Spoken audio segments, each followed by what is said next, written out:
La veille de ce qui devait être le plus beau jour de la vie de ma fille, je me suis réveillé avec une oppression étrange, comme si l'air même de la maison refusait d'entrer dans mes poumons.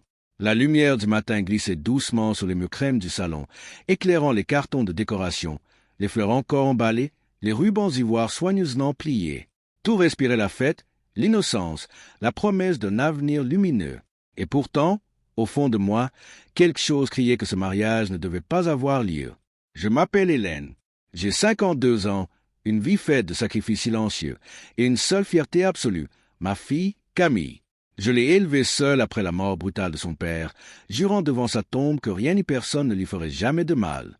Quand elle m'a présenté Julien, son fiancé, j'ai voulu y croire. Il était élégant, cultivé, attentif. Trop parfait, peut-être. Son sourire ne quittait jamais ses lèvres, mais ses yeux semblaient toujours calculer quelque chose que je ne pouvais pas voir. Au fil des mois, de petits détails ont commencé à me troubler. Des silences soudains quand j'entrais dans une pièce. Des appels qui l'interrompaient brusquement. Des regards fuyants lorsque je posais des questions innocentes. Camille, aveuglée par l'amour, balayait mes inquiétudes d'un rire tendre. « Maman, tu te fais des films, » me disait-elle. Alors je me taisais, par peur de briser son bonheur. Mais ce matin-là, tout a basculé. En cherchant un document dans le bureau, je suis tombé sur une enveloppe oubliée, glissée derrière un tiroir. Elle ne portait pas de nom, seulement une date ancienne. Mon cœur s'est emballé avant même que je l'ouvre. À l'intérieur, des photocopies, des articles jaunis et une photo. Une photo qui m'a glacé le sang. Julien y apparaissait, plus jeune, le regard dur, à côté d'un autre menotté. Le titre de l'article parlait de fraude, de manipulation, de vie détruite. Le nom de Julien n'était pas écrit clairement, mais le visage, je ne pouvais pas me tromper. Mes mains tremblaient. Chaque ligne que je lisais enfonçait un clou de plus dans ma poitrine. Ce n'était pas seulement un secret. C'était un mensonge construit avec soin, sur des années, et ma fille allait l'épouser dans moins de 24 heures. À cet instant précis, une chose est devenue claire. L'amour maternel n'est pas toujours doux. Parfois, il est tranchant, prêt à tout pour protéger. Index ouvert pointant vers la droite blanche, si cette histoire vous captive déjà, pensez à liker la vidéo et à vous abonner à la chaîne pour ne pas manquer les prochaines parties pleines de révélations et de rebondissements. Je me suis assise lentement, la photo toujours entre mes doigts. Dans le silence pesant de la maison, une question brûlait mon esprit. Comment un homme avec un tel passé avait-il réussi à entrer dans nos vies, à gagner la confiance de ma fille? Et surtout, qu'était-il encore prêt à cacher, juste avant le mariage? Je suis resté longtemps immobile, incapable de décider si je devais brûler ces papiers ou les serrer contre moi comme une preuve vitale. Le tic-tac de l'horloge murale résonnait dans ma tête comme un conte à rebours cruel. Chaque seconde me rapprochait du moment où ma fille dirait « oui » à un homme que je ne reconnaissais plus. J'ai rangé l'enveloppe dans mon sac. Comme on cache une arme, puis je me suis levé avec une détermination nouvelle, froide, presque étrangère. Camille est entrée dans la cuisine quelques minutes plus tard, radieuse, vêtue d'un peignoir de soie. Elle parlait du fleuriste, des derniers détails, de la musique pour l'entrée à l'église. Je l'écoutais à peine. Je regardais ses mains fines, son sourire confiant, et je sentais une colère sourde monter en moi. Comment lui dire sans la détruire? Comment prouver sans accuser à tort? Julien est apparu à son tour, parfaitement détendu, déposant un baiser sur sa joue avant de me saluer avec cette politesse impeccable qui me donnait désormais la nausée. « Tout va bien, Hélène? Tu as l'air fatiguée, » a-t-il dit. Sa voix était douce, mais j'ai perçu une tension nouvelle, comme si je sentais que quelque chose m'échappait déjà. J'ai hoché la tête, forçant un sourire. À cet instant, j'ai compris que la confrontation directe serait une erreur. Les hommes comme lui ne tombent pas sous le poids des accusations. Ils se glissent entre les mots, inversent les rôles, se posent en victime. Plus tard dans la journée, j'ai prétexté une course urgente et je suis sorti. J'avais besoin de comprendre, de vérifier, de remonter le fil avant qu'il ne soit trop tard.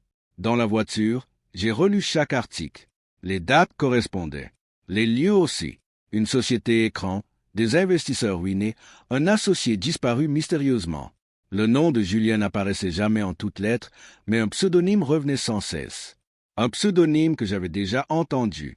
Je me suis arrêté devant un petit café du centre-ville. Là-bas, travaillait Marc, un ancien journaliste d'investigation que je connaissais vaguement. Je lui ai montré la photo, les documents. Son visage s'est fermé instantanément. « Tu sais dans quoi tu mets les pieds » a-t-il murmuré. Il m'a expliqué que l'affaire avait été étouffée, que certains témoins s'étaient rétractés, que d'autres avaient quitté le pays. L'homme sur la photo n'était pas mort, comme on l'avait prétendu. Il avait simplement changé d'identité. En rentrant chez moi, le soleil déclinait. La maison semblait différente, presque hostile. J'ai surpris Julien au téléphone, dans le jardin. Il a raccroché brusquement en me voyant. Cette fois, son sourire n'a pas suffi à masquer la crispation de sa mâchoire. Nos regards se sont croisés. Il a compris que quelque chose avait changé. Dans ma chambre, j'ai verrouillé la porte et sorti l'enveloppe. Une certitude s'imposait désormais. Ce mariage n'était pas seulement une erreur. C'était un piège soigneusement préparé. Et si je voulais sauver ma fille, il me faudrait aller bien plus loin que je ne l'avais jamais imaginé. Cette nuit-là, je n'ai presque pas dormi. Chaque bruit de la maison me faisait sursauter. Chaque craquement du parquet ressemblait à un pas furtif. Allongé dans l'obscurité, je revoyais le visage de Julien sur cette photo, si différent de l'homme attentionné qu'il prétendait être. Je pensais à Camille, à son rire d'enfant, à la promesse que je m'étais faite de la protéger, même contre elle-même si nécessaire.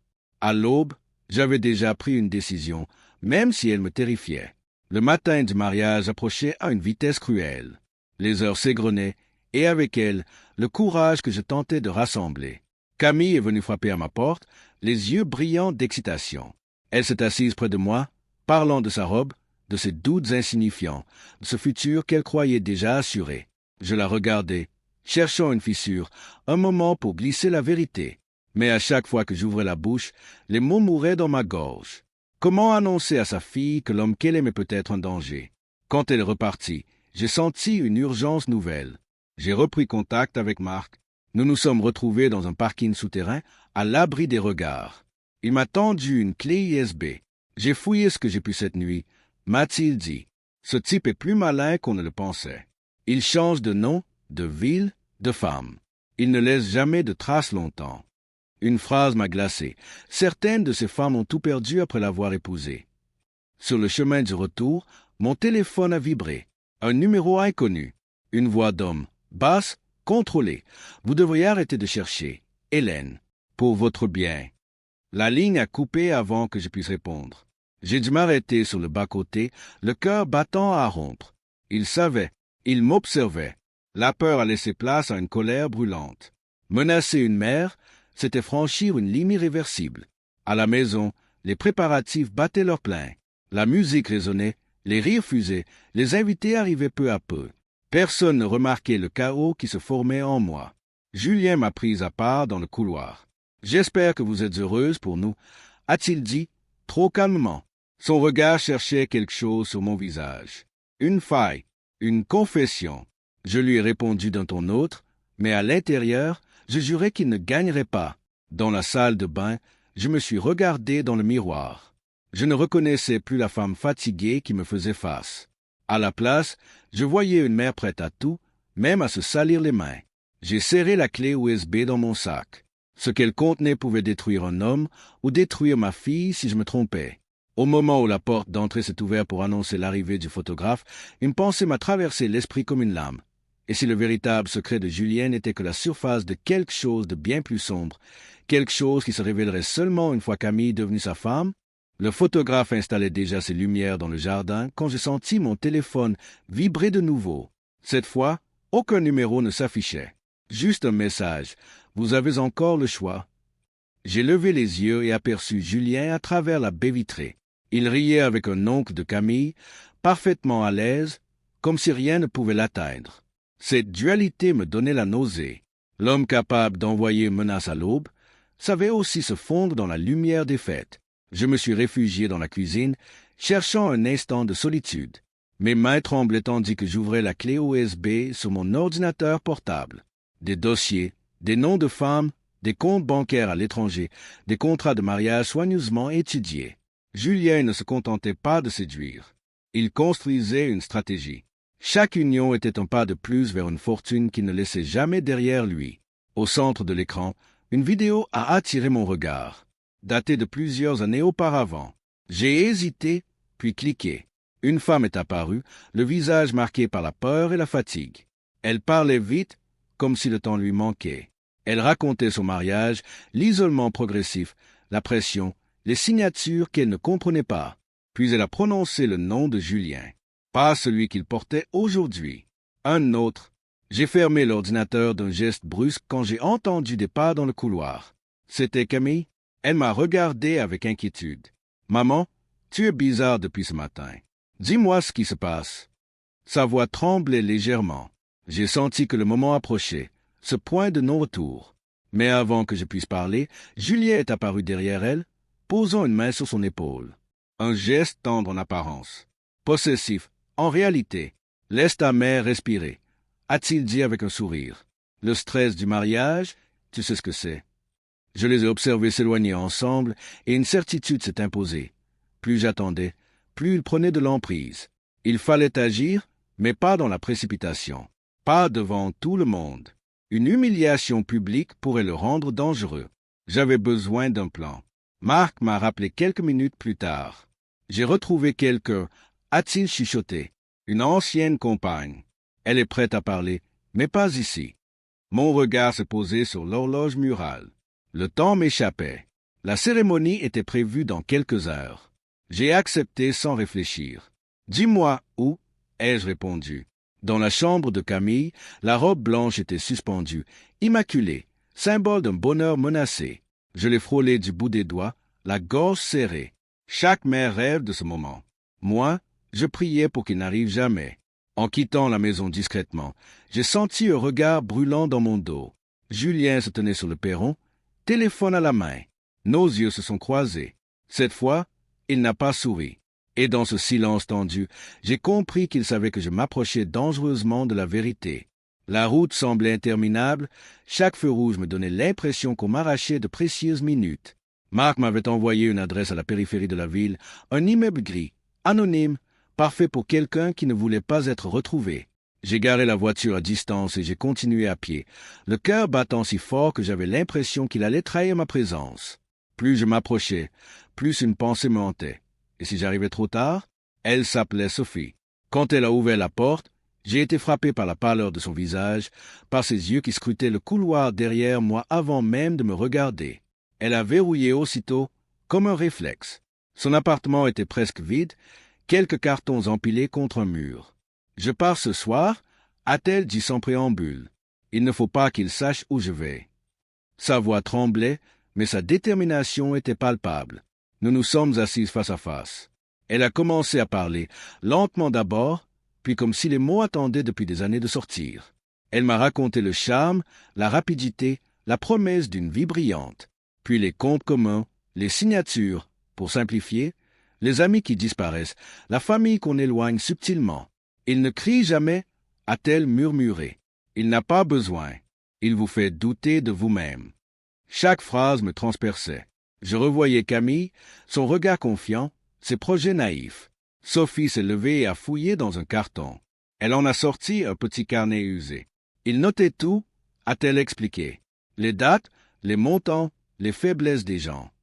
Elle a ouvert une page et mon souffle s'est coupé. Le nom de Camille y figurait. Pas en toutes lettres, mais assez clairement pour ne laisser aucun doute. À côté, une date, celle du mariage. Un bruit soit résonné dans l'immeuble. Des pas dans l'escalier. Sophie a blêmi. Il m'a retrouvé, a-t-elle chuchoté. Sans réfléchir, j'ai rangé le carnet dans mon sac.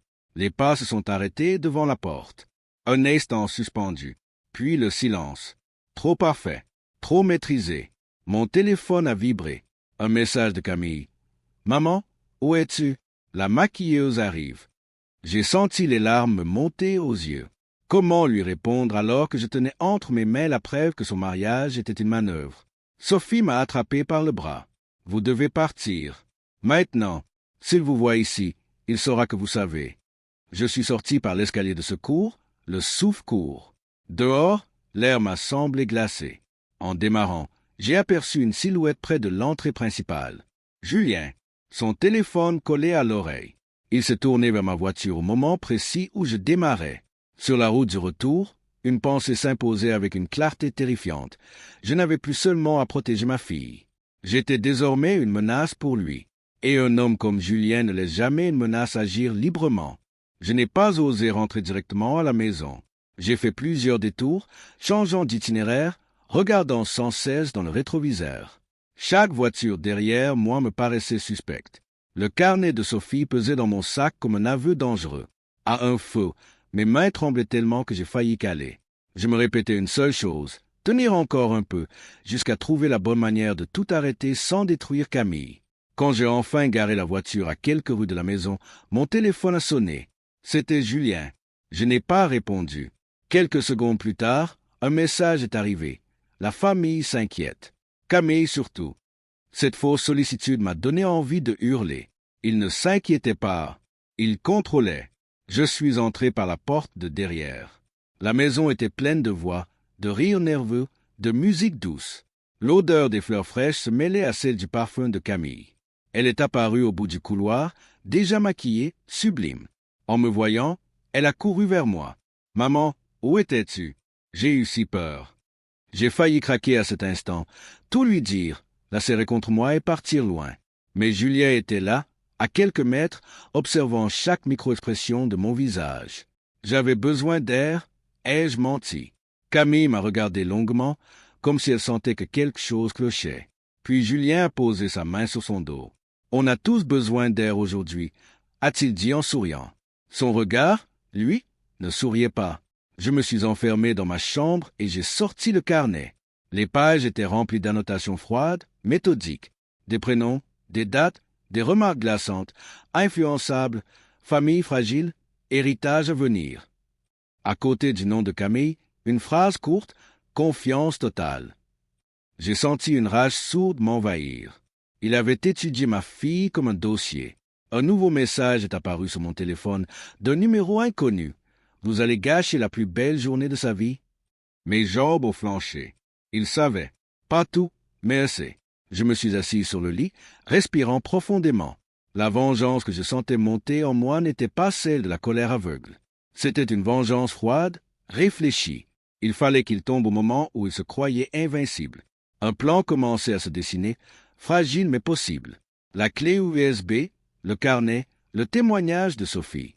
Il manquait encore une chose, un déclencheur public, légal, impossible à étouffer. J'ai appelé Marc. « J'ai besoin de toi maintenant », ai-je murmuré. Pas après la cérémonie. Pendant. On a frappé à ma porte. « Camille, on va bientôt partir pour l'église », a-t-elle dit doucement. Je l'ai regardée, mon cœur se brisant à chaque seconde. Derrière elle, dans le miroir, j'ai vu le reflet de Julien, immobile dans le couloir, à l'écoute. En me levant, une certitude s'est imposée avec une clarté terrible. Quoi qu'il arrive dans les prochaines heures, rien ne serait plus jamais comme avant. Et si je me trompais d'un seul pas, je risquais de perdre ma fille, ou bien de la sauver au prix d'un chaos irréversible. Le trajet jusqu'à l'église s'est fait dans un silence presque religieux. Camille tenait ma main, nerveuse, parlant par bribes de détails insignifiants, tandis que je sentais la sueur froide glisser le long de mon dos. Chaque vibration de mon téléphone me faisait sursauter. Marc ne répondait pas encore. Le plan reposait sur un timing précis, et le temps, lui, semblait s'amuser à m'échapper. À l'entrée de l'église, les invités se pressaient déjà, élégants, souriants, inconscients. Julien saluait tout le monde avec cette aisance qui le rendait si dangereux. Il embrassait des joues, serrait des mains, incarnait le gendre idéal. Quand son regard a croisé le mien, il s'est approché. « Tout est prêt » a-t-il murmuré.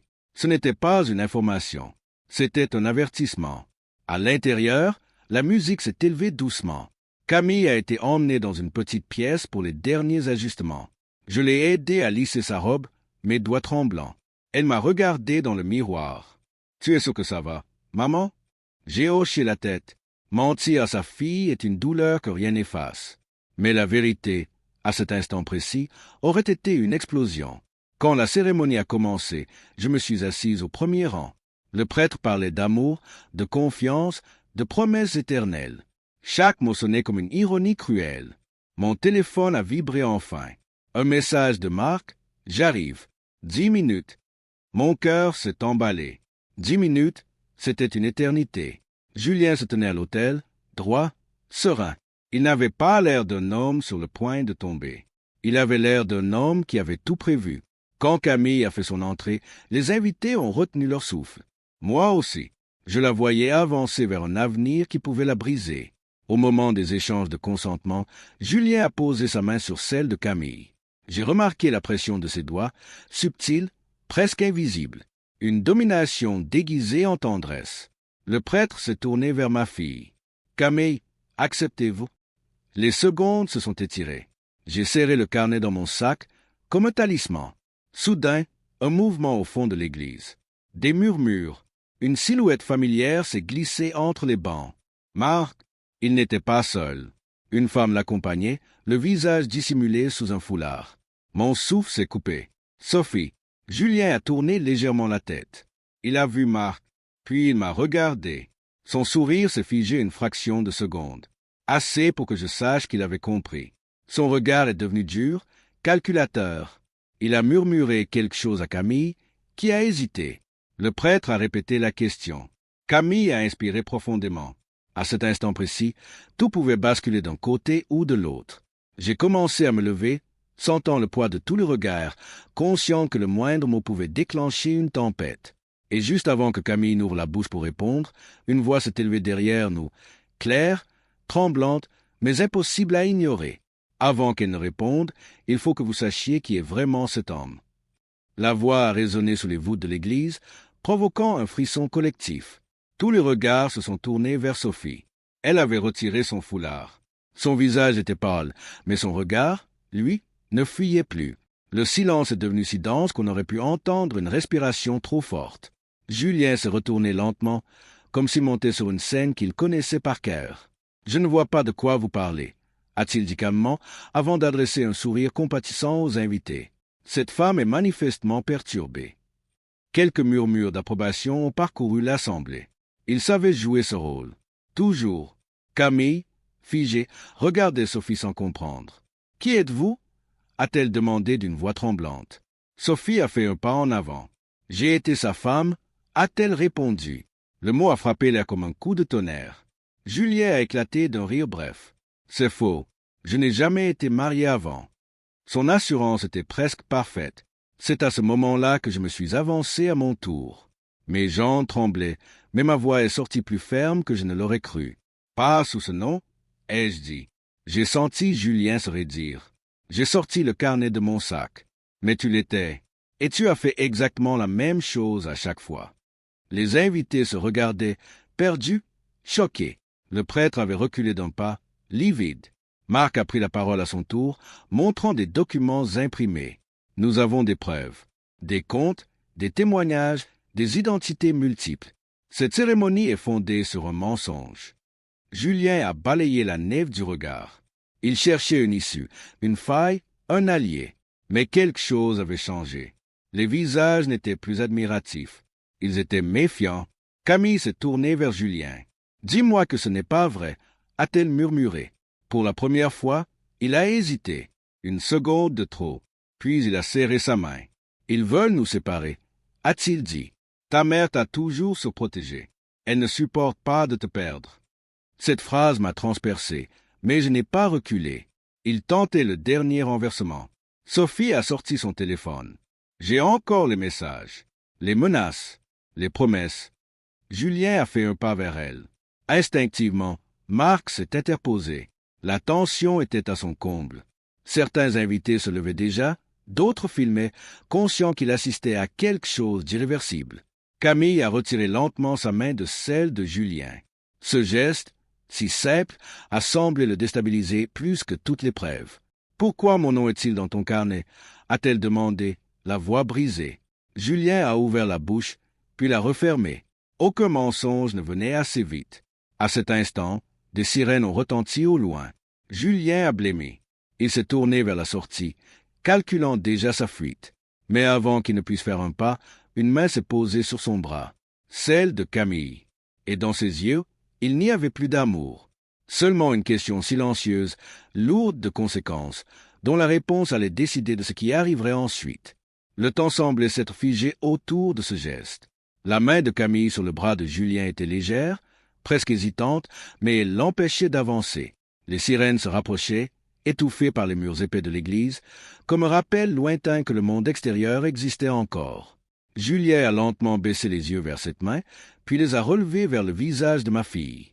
Pendant une fraction de seconde, son masque a craqué, juste assez pour laisser apparaître quelque chose de froid, de dur, que je n'avais encore jamais vu aussi clairement. « Camille, écoute-moi » a-t-il murmuré. Sa voix était plus basse, presque suppliante. « Ce n'est pas le moment. Ils t'ont retourné la tête. » Il a tenté de se dégager doucement, comme on le ferait avec un enfant. Mais Camille n'a pas lâché. Sa respiration était saccadée. Elle oscillait entre l'amour qu'elle croyait encore ressentir et la trahison qui lui brûlait désormais la poitrine. Les invités murmuraient de plus en plus fort. Certains quittaient déjà les bancs, d'autres s'approchaient, attirés par le chaos. Le prêtre répétait maladroitement que la cérémonie devait être interrompue, mais personne ne l'écoutait. Tous les regards étaient rivés sur ce trio figé au centre de l'allée. Julien a soudain changé de stratégie.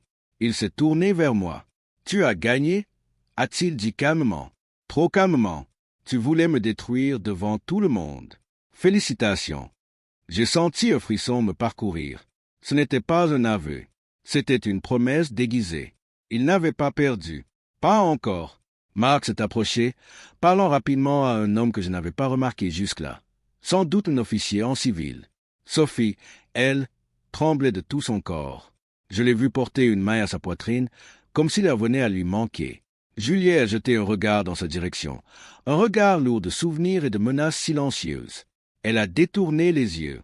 Camille a enfin lâché le bras de Julien. Elle a reculé d'un pas, comme si elle venait de se brûler. « Dis-moi la vérité » a-t-elle dit. Juste une fois. L'église entière retenait son souffle. Julien a inspiré profondément. Son visage s'est recomposé, lisse, maîtrisé. « La vérité » a-t-il répété doucement. « C'est que je t'aime, et que tout ce qu'ils disent n'est qu'une version arrangée de mon passé. » À ce moment précis, un homme s'est avancé depuis le fond de l'église. Je ne l'avais jamais vu. Il était grand, vêtu simplement, le regard sombre. « Ce n'est pas une version arrangée » a-t-il déclaré d'une voix ferme. « C'est exactement ce qu'il fait depuis 15 ans. » Julien s'est figé.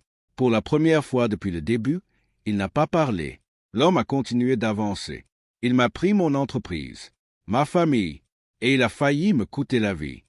Un murmure d'effroi a parcouru l'assemblée. Julien a serré les poings. Les sirènes étaient désormais tout près. Je me suis approché de Camille, posant une main sur son épaule. Elle ne me regardait pas. Ses yeux étaient fixés sur Julien, comme si elle cherchait encore une explication, un détail qui rendrait tout cela moins réel. Et c'est à cet instant précis que Julien a esquissé un sourire étrange, presque imperceptible, comme s'il venait de comprendre quelque chose que nous ignorions encore tous. Ce sourire, personne d'autre ne sembla le remarquer. Personne, sauf moi. Il n'avait rien de rassurant, rien de vaincu. C'était le sourire d'un homme qui n'a plus rien à perdre ou qui croit encore pouvoir gagner. Les sirènes se sont arrêtées net devant l'église. Des pas précipités ont résonné. 2 policiers sont entrés, suivis d'un 3e en civil. Le silence est tombé d'un coup, lourd, définitif. Julien a levé lentement les mains, comme s'il jouait une scène répétée 1000 fois. Enfin, a-t-il dit calmement, je commençais à m'ennuyer. Cette phrase a brisé quelque chose en Camille. Je l'ai vue vaciller, comme si le dernier fil venait de se rompre. Elle s'est tournée vers moi, les yeux pleins de larmes, mais aussi d'une lucidité nouvelle, douloureuse. Tu savais, a-t-elle murmuré. Ce n'était pas un reproche, c'était une prise de conscience. Je l'ai serrée contre moi sans répondre. À cet instant, les mots étaient inutiles. Tout ce que j'avais fait, chaque mensonge, chaque silence, n'avait eu qu'un seul but, ce moment précis où elle était encore libre de ne pas tomber. Les policiers ont énoncé des noms, des faits, des mandats, fraude, usurpation d'identité, abus de faiblesse. À chaque accusation, le masque de Julien se fissurait un peu plus. Mais il n'a pas résisté, pas physiquement. En passant à côté de Camille, il s'est penché légèrement vers elle. « Tu aurais été parfaite » a-t-il soufflé. Elle a fermé les yeux, comme pour effacer sa voix à jamais. Quand ils l'ont emmenée, l'église n'a pas applaudi. Personne n'a crié victoire. Il n'y avait que des regards abasourdis, des murmures brisés, et une mariée en robe blanche dont le rêve venait de mourir avant même d'avoir existé. Sophie s'est effondrée sur un banc, en larmes. Marc a posé une main rassurante sur son épaule. Le combat n'était pas terminé pour elle non plus. Plus tard, très tard, la maison était silencieuse. Les fleurs se fanaient déjà, les décorations semblaient dérisoires. Camille était assise dans sa chambre, encore vêtue de sa robe.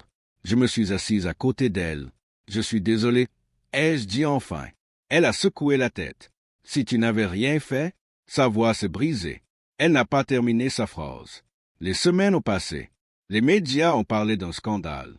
D'autres femmes ont témoigné. Le nom de Julien est apparu partout, sous toutes ses identités. Certains monstres ne tombent que lorsqu'on ose enfin les regarder en face. Un soir, Camille est venue me rejoindre sur la terrasse. « Tu sais, » a-t-elle dit doucement, « je pensais que la vengeance était une chose laide. » Elle a marqué une pause. « Mais ce que tu as fait, ce n'était pas de la vengeance. C'était de l'amour. » Je n'ai rien répondu. Je regardais le ciel s'assombrir lentement. Parce que la vérité, celle que peu osent admettre, c'est que parfois, pour sauver ce qu'on aime le plus au monde, il faut être prêt à devenir la personne que l'on n'aurait jamais cru pouvoir être. Les jours suivants ont pris une texture étrange, comme si le temps lui-même avançait avec prudence. La maison n'était plus un lieu de fête avortée, mais un espace suspendu, rempli de non-dits et de regards lourds. Camille parlait peu. Elle passait des heures à relire des messages, à regarder des photos, à tenter de comprendre à quel moment l'illusion avait commencé. Je la laissais faire. Certaines vérités doivent être digérées lentement, au risque de devenir du poison. Un après-midi, une enveloppe est arrivée sans timbre, glissée sous la porte. À l'intérieur, une feuille blanche et une phrase écrite à la main. Les histoires ne se terminent jamais vraiment. Mon cœur a raté un battement. L'écriture était soignée, presque élégante. Je n'ai rien dit à Camille. Pas encore. J'ai brûlé le papier dans l'évier, regardant les mots se tordre avant de disparaître, consciente que ce geste ne détruisait rien d'autre que mon illusion de contrôle. Marc m'a appelé le soir même. « Il y a quelque chose que tu dois savoir » a-t-il dit. Sa voix était plus tendue que d'habitude. Julien a un avocat redoutable. Et surtout, il nie tout. Il prétend être victime d'un complot. Je n'ai pas été surprise. Les hommes comme lui ne tombent jamais sans tenter d'entraîner quelqu'un avec eux. Et Sophie, ai-je demandé. Un silence. Elle a disparu. La peur que j'avais cru maîtriser est revenue, brutale. Sophie était fragile, exposée. Sans elle, certaines pièces du puzzle devenaient plus difficiles à défendre. Le soir même, j'ai trouvé Camille assise sur le sol de sa chambre, entourée de cartons. « Je trie » a-t-elle dit simplement. Dans l'un d'eux, j'ai aperçu le carnet de Julien, celui que j'avais récupéré. Elle l'avait ouvert. Nos regards se sont croisés. Il avait prévu tellement de choses. A-t-elle murmuré, même après le mariage? Sa voix n'était plus brisée. Elle était dure. Les jours ont glissé vers les semaines. Des journalistes ont tenté de nous contacter. J'ai tout refusé. Camille a accepté un seul entretien, bref, maîtrisé. Elle voulait reprendre la main sur son histoire. Pourtant, chaque nuit, je vérifiais les serrures. Chaque bruit d'or me tenait éveillé. Une intuition sourde me répétait que Julien, même derrière des murs, n'avait pas dit son dernier mot. Un matin, en sortant faire des courses, j'ai remarqué une voiture garée de l'autre côté de la rue. Moteur éteint, vitre teintée. Elle était encore là à mon retour. Le lendemain aussi, quand j'ai voulu m'en approcher, elle a disparu. J'ai appelé la police. Rien de concluant. Vous êtes sous pression, m'a-t-on dit. Peut-être, ou peut-être que certains dangers savent attendre. Camille a commencé à recevoir des messages anonymes. Pas de menaces directes. Des phrases ambiguës. Des souvenirs que seuls deux êtres pouvaient partager. Elle ne me les montrait pas tous. Je le sentais. Un soir, elle m'a regardé longuement. S'il sort un jour? Elle n'a pas terminé sa phrase. Elle n'en avait pas besoin. Dans le silence qui a suivi, une évidence s'est imposée à moi avec une clarté glaçante. Sauver ma fille une fois ne garantissait pas sa sécurité pour toujours. Et tant que Julien respirerait, tant que son esprit calculateur serait en mouvement, notre histoire resterait ouverte, vulnérable, prête à basculer de nouveau. Le jour où tout se refermait n'a pas été marqué par un procès spectaculaire, ni par une arrestation soudaine. Il est arrivé doucement, presque discrètement, comme la dernière vague après une tempête. Julien a finalement parlé, non par remords, mais par orgueil. Face à l'accumulation des preuves, aux témoignages qui s'ajoutaient, aux comptes qu'on ne pouvait plus dissimuler, il a compris que le silence ne le sauverait pas. En cherchant à se défendre, il se trahit. Chaque mensonge corrigé par un détail, chaque dénégation contredite par un document. Les murs se sont refermés autour de lui, lentement, inexorablement. Quand le verdict est tombé, je n'ai ressenti ni joie ni soulagement immédiat. Seulement une fatigue profonde, ancienne, comme si mon corps acceptait enfin de déposer une armure portée trop longtemps. Camille était à côté de moi. Elle n'a pas pleuré. Elle a simplement fermé les yeux, puis respiré longuement. Ce geste-là m'a plus ému que toutes les larmes. C'était le souffle de quelqu'un qui revient à la vie. Les semaines suivantes ont été consacrées à reconstruire. Pas la maison, pas les projets, mais quelque chose de plus fragile, la confiance. Camille a repris des études qu'elle avait mises de côté. Elle a changé de coupe de cheveux, comme on tranche avec un passé qui ne nous appartient plus.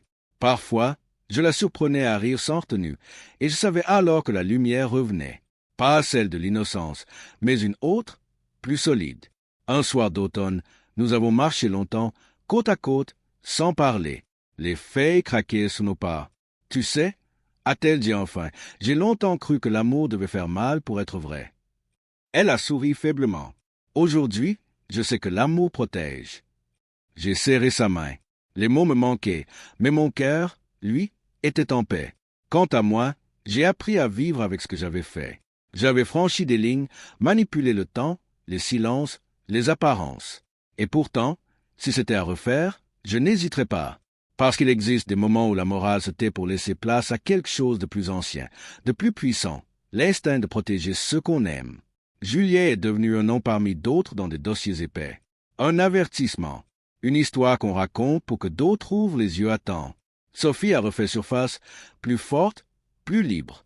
Elle m'a envoyé une carte, sans signature, avec une seule phrase. Merci de ne pas avoir détourné le regard. Aujourd'hui, quand je regarde ma fille avancer, je comprends que la vengeance n'a jamais été le cœur de cette histoire. La vérité, c'est que l'amour d'une mère peut devenir une arme, mais aussi un bouclier. Et parfois, pour empêcher le mal de gagner, il ne suffit pas d'espérer le bien. Il faut avoir le courage de se lever, de regarder le monstre en face, et de dire non, même lorsque tout le monde croit encore à un conte de fées.